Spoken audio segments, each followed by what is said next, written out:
I love to talk. But I might wait till we're as close to the animals I can get us before I mention it. That way you can see any physical characteristics I might take the time to describe. Like down here we have a giraffe. That's going to be over to your right. Giraffes are the tallest land animals in the world, getting 16 to 20 foot tall and fully grown. They have a 6 foot long neck, so it takes incredibly high blood pressure to push blood all the way up to their noggin. So, to accommodate a high blood pressure, they need a really big heart. So, a giraffe's heart is the size of a basketball. And even though their neck is 6 foot long, it has the same number of bones in their neck that we do. 7 to be exact. Theirs are just much larger than ours. Over to the right, there is also a couple of Hartman's mountain zebras. They are the only zebra species to have a dewlap, which is a little jiggly skin flap that hangs off the bottom side of their neck and helps them regulate their body's temperature. When they are born, they are brown and white striped, and the brown gets darker as they age and turns into the black and white pattern we all know and love zebras to have. Each zebra's pattern is unique to them, like our fingerprints are unique to us. And a group of zebras is called a dazzle. And as they're all standing in a dazzle together, their stripes start to blend in with one another, creating an optical illusion that can discombobulate predators and make it harder for them to single out just one zebra to make their prey. Speaking of predators, if you look over to the den that is to our left, there are some painted dogs. They are not related to hyenas in any way. They're closer to coyotes and gives out, giving them a 90% success rate with hunting. They're so cute. Alright, and over to our left there are also some sable antelope. And the sable antelopes were chosen as the mascots for our reserve because when given the option between running away or fighting in a situation, they'll always choose to fight. Just like we here who work on the reserve will always fight to protect wildlife and encourage others to do the same thing as well. Okay, so you might be able to see this giraffe's tongue. Giraffes have a prehensile tongue, very similar to the pointed upper lip of a black rhino. So their 18-inch long tongue spends over 12 hours a day hanging out of their mouth grabbing things for them to snack on. So to keep their tongue from getting sunburned is naturally a purple color. That's cool.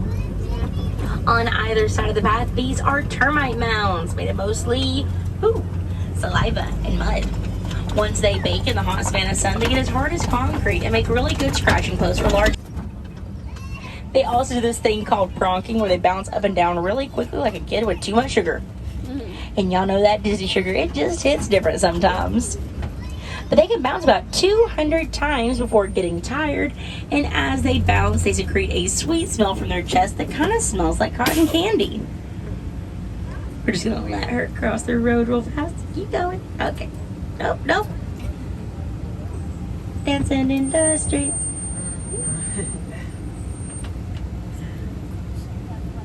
Oh, we changed our mind? Alright. The grass is always greener on the other side. Right. Yeah.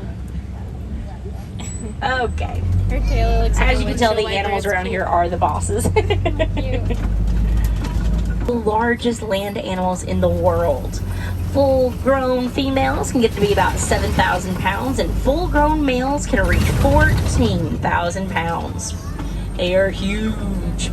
And they have incredibly sensitive skin. So they will throw dirt onto their back in what's called a dust bath, and the dirt works as a sunblock and insect repellent to protect their super sensitive skin. Water up into their trunk to spray into their mouth to drink, or to spray onto their back to cool down. And they can also breathe out of their trunk. We were having a big problem with elephants getting onto farmers' crops and trampling their food and eating their food. And the farmers really didn't like that because that's their livelihood. It's how they take care of their families. So they were trying to get rid of those elephants. And we couldn't let that happen. So here at the Harambe Wildlife Reserve, along with the Disney Conservation Fund and the Save the Elephants program, working together using our elephants here, we learned that because of their super sensitive skin, African elephants don't like bees. So we shared that information with the farmers, who were then able to put beehives on their fences, so when the elephants got too close to their crops, the bees would come out and sting them. And once an elephant is stung by a bee one time, they tend to avoid that area the rest of their life. They have a fantastic memory. And one little bee sting is a lot better for the elephant than losing their life entirely. So it saved the elephant population, it saved the farmers' crops, and it gave the farmers a new source of income through the honey. And all it took was us paying attention to these gorgeous animals, learning everything we can about them, and then applying that knowledge to how we can protect them as well. When it comes to how long animal babies stay with their parents after birth, elephants come second to humans. We're all very A little sleepy girl today. elephant will stay with her mom her entire life and will actually raise her own babies one day in the same herd her mom is in. But little boys, once they reach that special time in everyone's life, around 13 to 15 years old, they break off into solitude on their own or join a bachelor herd where they hang out with just the boys for the rest of their days.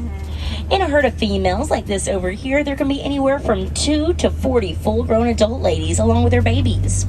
They are led in the herd by what's called the matriarch, which is like the big head mama who shows everyone where to go for food, water, and safety. Elephants. Almost like a stock photo for the safari. And if you take a photo now, you get the good side of the elephant. And a safari truck. The good side of the elephant. All I right. love the swimming. Let's go see who else is hanging around here. As we pass, Oh, there he is. because they're one of the only big cats to hunt during the day. Up on the hill to our left, we have an African lion or two, maybe even three. The Swahili word for lion is Simba, which is pretty easy to remember. Ooh, that's now history. Make no mistake. So they rest about 20 hours a day, so it's pretty special to get to see them awake right now during daylight hours. Ostriches. And we also have the white rhino up on the hill to the right, Wow, white an rhino. ostrich, and a bontebon. Lots of action going on over here. Ostriches are the largest birds in the world, and they are flightless, so they use their wings to help them turn when running. They can run about 40 miles an hour. And that bontebon that you see there, that is a very special animal to get to see. Oh.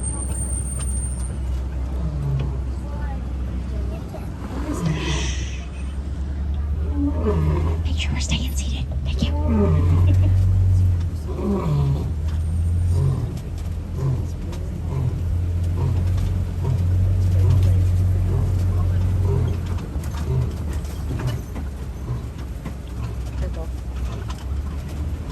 So that is a lion's roar. It doesn't sound like it does in the movies at all. It's a little bit different, but it's so beautiful as you can hear. Now, like I was talking about the bontebon before he rudely interrupted, they are a very special animal to see because 150 years ago there was only 17 left in the whole wide world. But because somebody took the time and the care to protect them so they could populate and get their numbers up, that's exactly what they were able to do. Over the course of 150 years, they went from 17 to 3,000. That's a huge conservation win, and that is actually the kind of win we need right now for African lions. In the last 30 years, we have lost half of the wild lion population. And a lot of that is because of humans taking over their land and their hunting grounds, taking away their food source. And here we have some ostrich eggs, and one ostrich egg is equivalent to 24 chicken eggs. And the shell is strong enough to withstand the weight of a full-grown 200-pound person.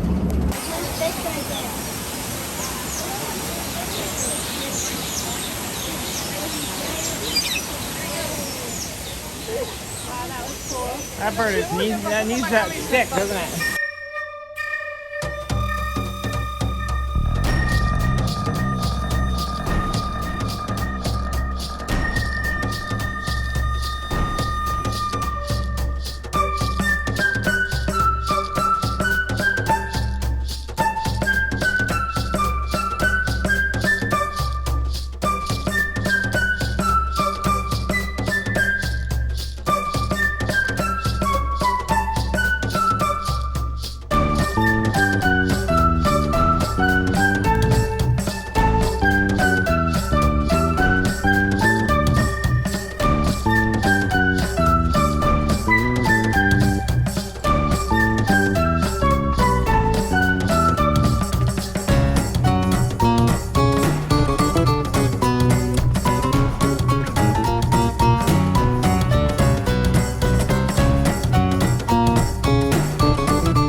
It's my favorite. Donald. Ah! Oh yeah, there we go. Pound dog.